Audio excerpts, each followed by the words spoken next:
ഇനി മുതൽ ഗബ്രിയന്റെ ആരാണ് രശ്മിനെ? ഫ്രണ്ട്. ആരാണ്? ഫ്രണ്ട്. അതിൽ കൂടുതൽ ഒന്നുമില്ല. അവൻ ജനങ്ങൾക്കൊരു ക്ലാരിറ്റി കൊടുക്കണമെന്ന് എനിക്ക് ഒരു നിർബന്ധവുമില്ല. എനിക്കൊരു ക്ലാരിറ്റി തരുന്നില്ല അവൻ. എനിക്ക് തരാത്ത ക്ലാരിറ്റി അവൻ എങ്ങനെയാണ് ജനങ്ങൾക്ക് കൊടുക്കുന്നത്? അതാണ് എന്റെ പ്രശ്നം.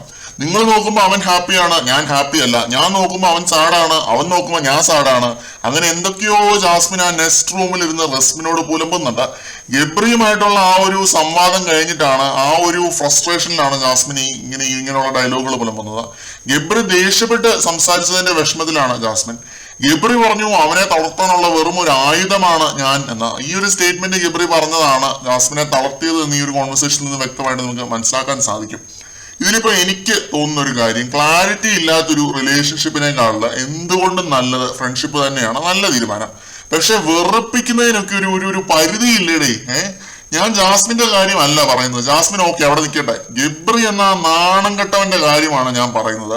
ഗബ്രി കുഴഞ്ഞു വീണ പോലെ ഒരു നാടകം ഇറക്കുന്നുണ്ട്.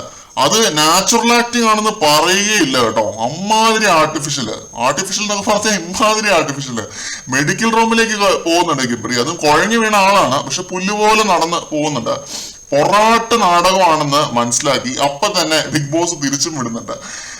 കോമഡി ആയിരുന്നു ആകെ മൊത്തം. രണ്ടിനെയും പിടിച്ച് പുറത്തേക്ക് തള്ളാൻ എന്താണ് ബിഗ് ബോസിന് ഇത്ര മടി എന്നാണ് ഞാൻ ഈ ആലോചിക്കുന്നത്. വിറപ്പിച്ച് കയ്യിൽ തരിക എന്നൊക്കെ പറഞ്ഞാല് അതിന്റെ എപ്പിറ്റമി ലൈവ് പ്രേക്ഷകർ ഇത്രയും ദിവസം കണ്ടു കഴിഞ്ഞു. എനിക്ക് കാണാൻ വയ്യ പ്ലീസ്. 45 മിനിറ്റ് നീണ്ടു നിന്ന് ഇവരുടെ ഈ ബുൾഷിറ്റും പ്രേക്ഷകർ കേട്ടു. ഈ രണ്ടിന്റെയും ഈ ഷോയെ ഇഷ്ടപ്പെടുന്ന കുറെ ആളുകളെ വഞ്ചിക്കുകയാണ് ബിഗ് ബോസ് ചെയ്യുന്നത്. നാണവും മാനവും പിന്നെ ഈ സെൽഫ് റെസ്പെക്ട് എന്നൊക്കെ പറയുന്ന ആ ഒരു സാധനമൊക്കെയുള്ള ആരെയും ഒക്കെ ഇങ്ങനെയൊക്കെ കാണിക്കുവോ? പ്രേമം എന്നൊരു എൻറ്റയർ കൺസെപ്റ്റിനെ തന്നെ എത്രത്തോളം താറടിച്ച് കാണിക്കാൻ പറ്റുമോ അതിന്റെ പീക്കാണ് ജാസ്മിനും ഗബ്രിയും കൂടി കാണിച്ചു തന്നത് ഈ 45 ദിവസവും. ഇത് ഒറ്റ ദിവസത്തെ കാര്യമൊന്നും അല്ല ഞാൻ പറയുന്നത്. ഞാൻ ഈ ഒരു ആസ് എ ഹോൾ ആണ് പറയുന്നത്. 45 ദിവസത്തെയും കാര്യമാണ്.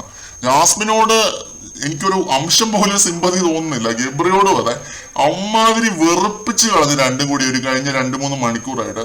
അതും വെറുപ്പിക്കലിനെ അങ്ങേയറ്റം കണ്ടു കഴിഞ്ഞു എന്ന് തന്നെ പറയാം.